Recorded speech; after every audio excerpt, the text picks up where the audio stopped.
Alrighty, hello. So I'm going to show you how to connect the Knox box Nitric setup to our oscillator here. So when you go and you pull the Knox box, it's still going to have the test kit on it. So you have this big long piece of corrugated tubing and your whatever here. And so you need to take this piece off, disconnect your sample line here, and then disconnect this back piece also. Now, right here, I'm just gonna show you the connectors that you're going to need to set it up to the oscillator. They're a little bit different than the connections to the ventilator.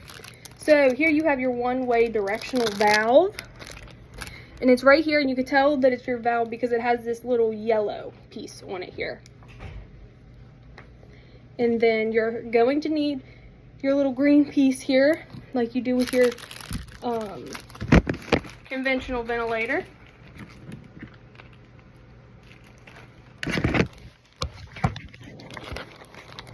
And then once again, always make sure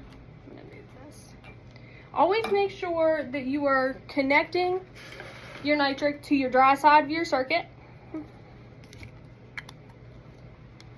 So what you're going to do, this piece always goes towards the bottom of the heater pot.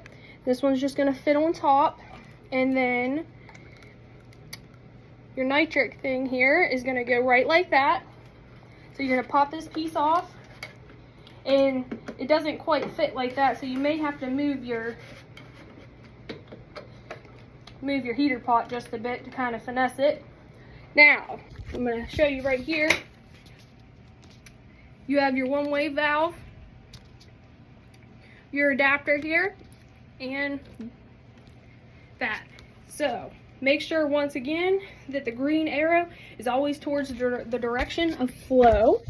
And then right now I'm just going to show you where to put your sample line. Now, what you need for your sample line is just this teeny itty bitty little elbow here. You can see it.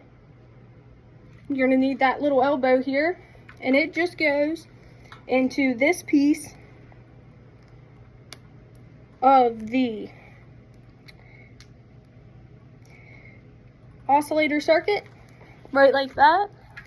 Now, when you take this little cap piece off, make sure you save it, because you are going to need it when the child comes off of Nitric, because you don't want a hole in your oscillator circuit. Now, you have your sample line. It's just going to lower lock here to your oscillator circuit,